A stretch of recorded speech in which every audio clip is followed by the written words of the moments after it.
Freddy Bogarín, ex viceministro, un ideólogo del movimiento al socialismo de la línea de David Choquehuanca. No sé si lo he presentado bien, Freddy, ¿cómo está? Buenas tardes, un gusto saludarlo. Hola Freddy, ¿nos escucha? Ahora sí, Ahora sí, ahora sí. ahora sí. Muy bien. Un placer, Gonzalo, un saludo para ti, para todo el equipo de Encontrados, para toda la audiencia de tu prestigioso programa. Y bueno, estamos acá para poder compartir algunas ideas, algunos criterios respecto a lo que está pasando en Muy, nuestro evento político. así es, estoy viendo de fondo imágenes tiahuanacotas que tiene que ver seguramente con lo que va a pasar mañana en Tiahuanaco, y estoy viendo una camiseta que dice la unión hace la fuerza, una luquita, está en una campaña muy... ¿Puede pararse para ver su polera, por favor, Freddy? Quisiéramos ver su polera, ahí está. La unión hace la fuerza, una luquita, ¿qué más dice abajo? Una luquita y ¿No? tara, por cabeza. Ah, tara, por cabeza, una luquita hace la fuerza, tara. ¿Qué significa tara? Que antes era una expresión peyorativa, tara, ¿no?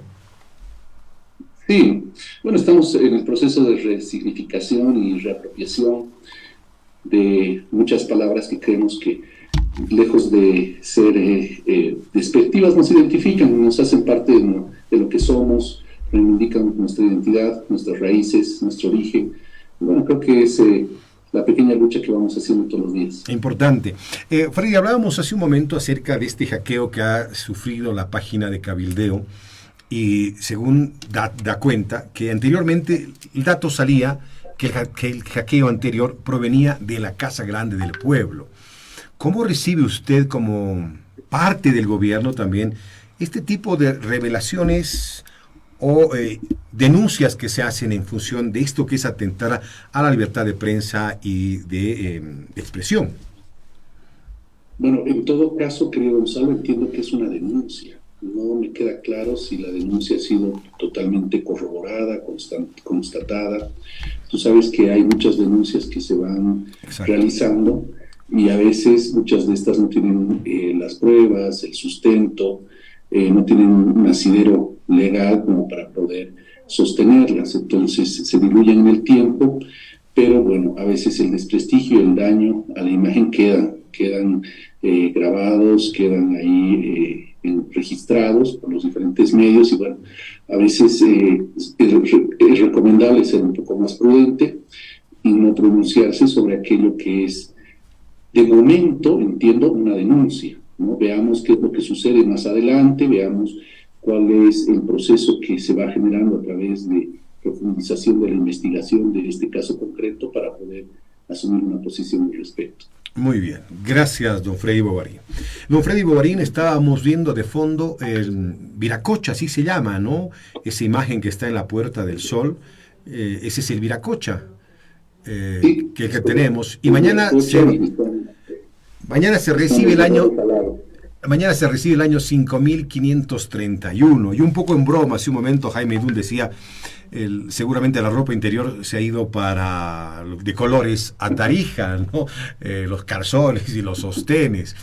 Quiero empezar preguntándole, Jaime, perdón, Freddy, ¿cómo está la imagen del gobierno en este instante ante una serie de crisis que han ido apareciendo y crisis al interior que, más que la derecha que acusan, parece que al interior está haciendo aguas porque Evo Morales no los está dejando gobernar y la única oposición que existe en este momento es la de Evo Morales. La de Evo Morales que cuando sale algo a decir nadie puede decir absolutamente nada, se quedan callados ante las denuncias que dicen que prácticamente el gobierno está cuidando, está tapando el narcotráfico. No se dice nada de él, pero se actúa de otra forma. Se responde, por ejemplo, a Gonzalo Sánchez Lozada y no a Evo Morales. Hay temor, hay cuidado, se está calculando algo. Cuéntenos cómo la gente debe interpretar esto que estamos viendo casi en tono, en una mirada de película, ¿no? De una puesta en escena. Vale, Gonzalo. Quería iniciar diciendo que la locura es hacer lo mismo una y otra vez y esperar resultados diferentes. Como Calle 13 decía, si quieres cambio verdadero, pues camina distinto. Lo que pasa es que Evo nos quiere obligar a repetir la misma historia una y otra vez, ¿no? Existen por lo menos 5 hechos que moralmente lo inhabilitan para volver a ser presidente. estos hitos están ampliamente instalados en el grueso de la opinión pública y son electoralmente lapidarios, muy difíciles de revertir. En ese entendido, Evo pues es el expresidente del escándalo de la CAMC y del caso de Gabriela Zapata. Evo es también el expresidente que perdió un referéndum y que quiso perpetuarse en el poder para cambiar la constitución política del Estado.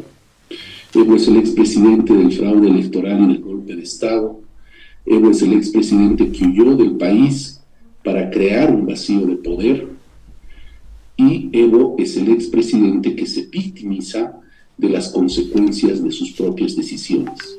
Por lo menos estos son los 5 hitos que, en mi criterio, inhabilitan moralmente al presidente Morales para poder aspirar a la presidencia del Estado plurinacional. Freddy, permíteme un paréntesis. Un paréntesis, permítame, Freddy. Ante todo lo que usted ha anunciado del expresidente, ¿por qué lo apoyó usted? ¿Por qué fue militante del MAS a la cabeza de un presidente con esas características que usted acaba de mencionar? Gonzalo, como todo líder, ha tenido sus luces y sus sombras, ¿no? Yo he dejado documentado en varios artículos y también en entrevistas de que efectivamente hemos elogiado el trabajo que se ha realizado en el primer tramo de la construcción del Estado plurinacional y de consolidación del proceso de cambio, donde se han tomado medidas valientes, pensando no en un interés personal, sino pensando en el beneficio del pueblo boliviano. Ha habido muchas medidas que en su momento han permitido, de alguna manera, el reconocimiento también de nuestras identidades indígenas originarias, que han permitido la inclusión de las diferentes nacionalidades que en su momento estaban excluidas de la vida política del país, así como también el tema de la nacionalización de los hidrocarburos, que ha permitido el boom, el auge económico para nuestro país, porque antes, recordemos bien, las transnacionales se llevaban el grueso de los recursos económicos y naturales que se producían en el territorio nacional. De la misma manera, se han implementado políticas sociales como el bono Juancito Pinto, como el bono Juana Zurduy de Padilla, políticas que van en beneficio directamente del pueblo boliviano y que de alguna manera pretenden la redistribución de la riqueza. Entendemos que han habido medidas que han sido altamente revolucionarias y que han permitido de alguna manera generar una transición en el país. Pero, bueno, ha llegado un momento en el que llegó el ocaso del gobierno de Evo y estamos viviendo, yo creo que los últimos aleteos, como te decía en una entrevista previa, en mi criterio el evismo ha muerto, y ha muerto en octubre del 2019, en una sonada popular en la que lo sacan de la Casa Grande del Pueblo, y bueno, pues es como un muerto viviente, es como un zombie que arrastra sus pies. Bueno, todo el evismo no se da cuenta que está muerto porque todavía continúa moviéndose, pero para el 2025, Gonzalo, van a llegar arrastrándose con un brazo, ¿no? Y definitivamente pues en unas condiciones deplorables. Lo mismo que ha sucedido con Gonzalo Sánchez de Lozada, quien recientemente ha pretendido nuevamente generar polémica en el país, sugiriendo un nuevo modelo de Estado, un nuevo modelo económico, que no ha merecido ningún tipo de repercusión política, Gonzalo. Imagínate que sus antiguos socios, como fueron Jaime Pazamora, Manfred Reyes Villa, no han emitido ningún comentario, no han merecido ningún criterio ni de apoyo ni de crítica, tampoco han socializado esta propuesta, y menos aún su ex vicepresidente, ¿no? Carlos Mesa, que podría haber salido a los diferentes medios a querer posicionar esta propuesta, que ha caído en saco roto, totalmente intrascendente, y bueno, estos son los zombies que a día de hoy estamos viendo en la política nacional. Yo creo que con la victoria del presidente Arce y del vicepresidente Bicho Quehuanca se ha jubilado una generación de políticos, ¿no? Entre ellos está Evo Morales, está Rubén Costas, está Carlos Mesa, está Samuel Dauria Medina, está evidentemente Gonzalo Sánchez de Lozada. O sea, es una generación, una cama de políticos que ya no tienen nada que aportar al país y que de alguna forma, pues luego de esta victoria creo que la misma oposición está pensando en generar recambios una regeneración, una oxigenación dentro de sus filas. Y lo mismo va a suceder en el movimiento al socialismo, en el MAS y PCP, porque es el verdadero sentir del pueblo boliviano. El pueblo boliviano está pidiendo realmente que se produzca una reoxigenación, una regeneración, no solo de actores, fundamentalmente de ideas, de formas de entender la política y de alguna manera plantear también soluciones alternativas al nuevo contexto convulso que está viviendo el país y el mundo. Freddy, ¿quién gana en esta pelea? La pelea es por ver quién va a ser el candidato del 2025 y en esta pelea aparentemente pareciera que los evistas están llevando la batuta, porque han dicho además que tiene que tener 10 años de antigüedad para llegar a ser candidato o dirigente en este caso, ¿no? 10 años de antigüedad. ¿Quién va a ganar en esta pelea? ¿Quién es más que el más? ¿Quién es, a quién la gente está apoyando? ¿Está ganando Luis Arce? ¿La gente se extiende con Luis Arce? ¿Está ganando Evo Morales con la militancia que lo sigue?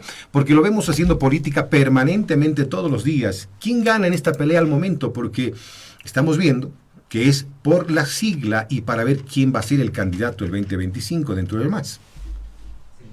Creo que gana el que de alguna manera demuestre coherencia, ¿no? No se trata simplemente de utilizar el estatuto orgánico del MAS y PCP como si fuera un arma arrojadiza y de instrumentalizar el estatuto en favor de los intereses de Evo y en detrimento de los intereses de los demás militantes. Es decir, en el mismo estatuto orgánico al que hace referencia Gerardo García y Leonardo Loza, también se señala que se debe convocar cada 2 años al Congreso Nacional del MAS para poder renovar las dirigencias. Evo Morales tiene superabundantemente fenecido su mandato, ya son más de 9 años que está a cargo de la Dirección Nacional del MAS sin convocar a un Congreso Nacional para poder renovar esas dirigencias. Entonces, yo creo que Evo no lo hace, no lo ha hecho hasta el momento porque no tiene los votos, no tiene la fuerza para poder imponer nuevamente su candidatura a la presidencia de la Dirección Nacional del MAS y PCP, y en un cálculo político bastante mezquino lo que hace es dilatar, lo que hace es con algunas chicanerías ver la forma de prorrogarse sin convocar a este Congreso, pero bueno, de manera retórica se dice de que el instrumento político le pertenece a las organizaciones sociales, al Pacto de Unidad, a la Central Obrera Boliviana, pero ya vemos cómo en el momento en el que se procede a la toma de decisiones, se lo hace de espaldas a las bases, se lo hace de espaldas al Pacto de Unidad, a la Central Obrera, a la misma militancia, porque vale recordar que esta autoproclamación que se hace en las 6 federaciones del trópico es simplemente de una provincia, querido Gonzalo, de las 112 provincias que existen en el país. Es decir, muchas veces se trata de equiparar, de igualar al trópico con lo que es el país, con lo que es Bolivia, ¿no? Se trata de generar una ilusión en el sentido que lo que pasa en el trópico equivale a lo que pasa en Bolivia, y esto no es así. Esto es un ardid que se usa bastante de manera muy inteligente para poder generar noticia y generar una especie de contrapeso a la noticia nacional. Pero lo cierto es que todo el trópico de Cochabamba es solamente una provincia. Uh-huh.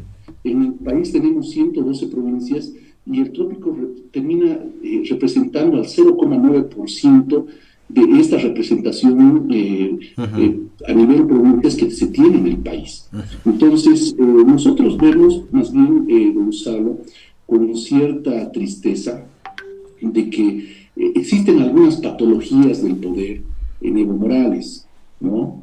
Y estas mismas patologías han sido por las que ha sido depuesto, es decir, es un problema que tiene, que no ha sido superado, que no ha sido resuelto. Es decir, utiliza juegos de lenguaje para confundir, intenta hacer ver de que el MAS y PCP y el pueblo son la personificación de Evo. Es decir, él dice, cualquier ataque al pueblo es un ataque a Evo. Cualquier ataque a Evo es un ataque al pueblo. Y trata de generar este tipo de metonimias para confundir a la militancia. Luego, el modelo de toma de decisiones es unilateral, es autoritario y está fundamentado por el capricho y gusto de una persona. Luego, existe una hipermediatización de la figura de Evo. Está pretendiendo de manera sistemática ser portada, ser titular, ser noticia, y siempre posicionando temas negativos, ¿no? Entonces, esto, lejos de ayudarle, genera un rechazo nacional. Y eso se evidencia en las encuestas que van saliendo poco a poco rumbo a las elecciones del 2025. Ahora identificamos la ambición patológica que no conoce límites y está evidentemente dispuesto a cruzar todo tipo de líneas rojas con tal de lograr sus objetivos. Vale ver simplemente cómo él está atentando contra su propio gobierno, simplemente porque ha perdido el control del Estado. Bueno, ahí vemos que tiene también indicios de paranoia política, porque hay una incapacidad absoluta de confiar en su entorno y una megalomanía que tiene que ver con una falsa conciencia de sí mismo.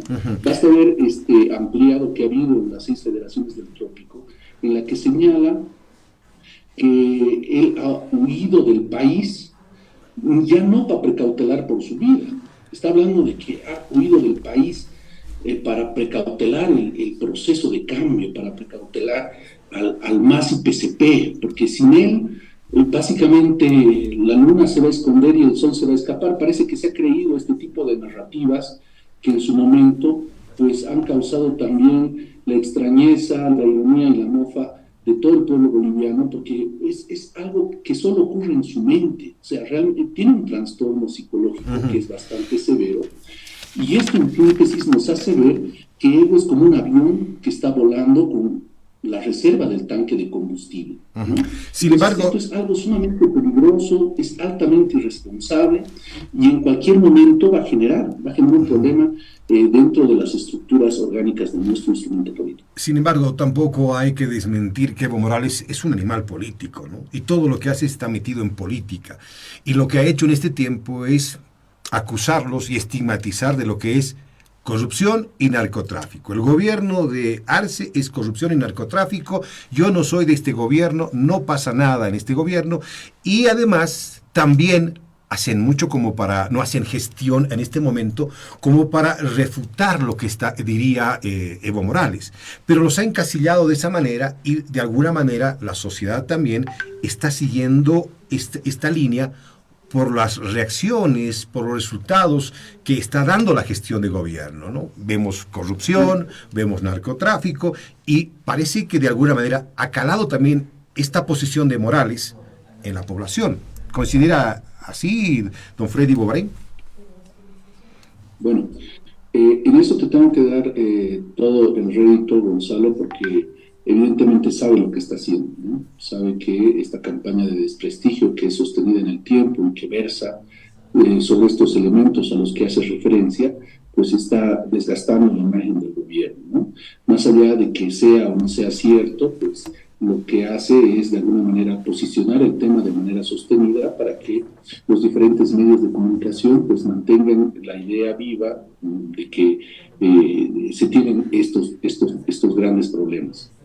Yo creo que evidentemente le hace un daño a la imagen del gobierno nacional, pero esto no significa de que este daño vaya en su beneficio, ¿entiendes? Es que es un tema que no sé si él lo analiza, no sé si es que lo entiende, pero evidentemente está dañando profundamente los cimientos, incluso yo diría del proceso de cambio, pero esto no significa de que este daño vaya a beneficiarlo de manera directa, lo cual a mí me hace pensar que se parece un poco al Joker, ¿no?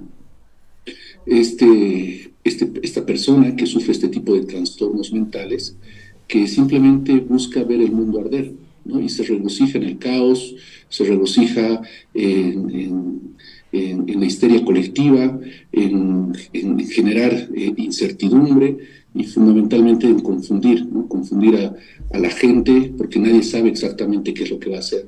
Entonces, me parece que este actuar que está teniendo es sumamente peligroso porque lejos de ayudar a salir, digamos, del problema que estamos atravesando como país, porque efectivamente hay un problema de liquidez de divisas que está vinculado a una serie de elementos a nivel nacional y también internacional, pero que este tipo de ataques, pues lejos de ayudarnos, pues simplemente lo que buscan, yo creo, es tratar de incluso buscar que el presidente Arce no termine su mandato, ¿no? Entonces, me parece bastante irresponsable el juego en el que está jugando y el pueblo boliviano será el que juzgue y el que de alguna manera también vea si se deja llevar por este tipo de interpretaciones que pues no nos van a llevar a ningún lado. Termino con lo siguiente, Freddy, por favor. Mañana se celebra el Año Nuevo Aymara y hemos visto a don David Choquehuanca vestido de inca. Dice que es el último inca. En algunos sectores seguramente ha causado mucha admiración el traje y en otros ha causado una risa, digamos, de la forma de la presentación. ¿Cómo se debe interpretar esta posición y esta puesta en escena del vicepresidente cuando se lo ve de inca en una isla del lago Titicaca? Bueno, tú sabes que cuando ambos dignatarios de Estado, tanto el presidente como el vicepresidente, visitan diferentes latitudes del país, a entregar obras, a hacer diferentes gestiones en favor de nuestras organizaciones y también del pueblo boliviano, ellos reciben regalos, tú lo has visto al presidente Arce, que le ponen monteras, que le ponen chulos, sombreros, y bueno, son los atuendos típicos de cada zona, de cada región. No olvidemos que tenemos 36 nacionalidades en todo el territorio nacional. Y bueno, pues simplemente lo que hacen en la Isla del Sol pues es representar esta identidad, esta cultura de nuestra nación aymara, pues en la persona del vicepresidente, quien pues de alguna manera lo visten de manera simbólica en la Isla del Sol como un inca, ¿no? Entonces, pues yo no veo ningún motivo de mofa ni tampoco ninguna situación atípica, porque es lo que ocurre en todo el territorio nacional cuando ambos dignatarios de Estado pues visitan diferentes latitudes del país para hacer su trabajo, ¿no? Sin embargo, todo comunica, ¿no? Y en comunicación política la imagen es fundamental. Esta imagen, verlo como inca, a David Choquehuanca, además se dice que es el último inca. ¿Tiene algún significado, un mensaje al país, a los políticos, a la oposición o a Evo Morales? Porque Evo Morales estuvo en Tiahuanaco también, ¿no? Vestido, caracterizado además. Pero si tú te das cuenta, también el presidente Arce estuvo en Tiahuanaco y caracterizado de la misma manera. Es decir, es parte de los usos y costumbres, ¿no? de las diferentes comunidades indígenas de la zona, de alguna manera vestir a las altas autoridades que les visitan como parte de su comunidad, ¿no? Entonces, es una práctica bastante recurrente, querido Gonzalo, y eso de que dicen que el vicepresidente es el último inca es algún dicho que yo no sé de dónde viene, ¿no? Pero de todas maneras, me parece que lo que buscan justamente es de alguna manera generar algún tipo de estigmatización en torno a su figura, porque tú sabes bien que él es aymara y que pertenece a la zona del lago. Justamente todo ese sector es la zona donde él ha nacido y donde ha vivido toda su infancia y su adolescencia, ¿no? Entonces yo no le veo nada típico, nada normal. Él es indígena, él habla aymara, él pertenece a esa nación, él ha nacido en la zona, y si le hacen algún tipo de acto en estas características, a mí me parece algo bastante normal. ¿Y así va a estar mañana recibiendo el Año Nuevo aymara? No lo sé. Habrá que ver cuáles son los preparativos, cómo lo han organizado, pero en todo caso mañana nos enteraremos, querido Gonzalo. Muy bien. Freddy, le mando un abrazo como siempre, deseándole que tenga un buen año nuevo aymara, el 5531, y que sin cama tata babarín, bastante artasineja acá encontrás acá programa. Y que sin cama, tata Gonzalo. Que sin cama.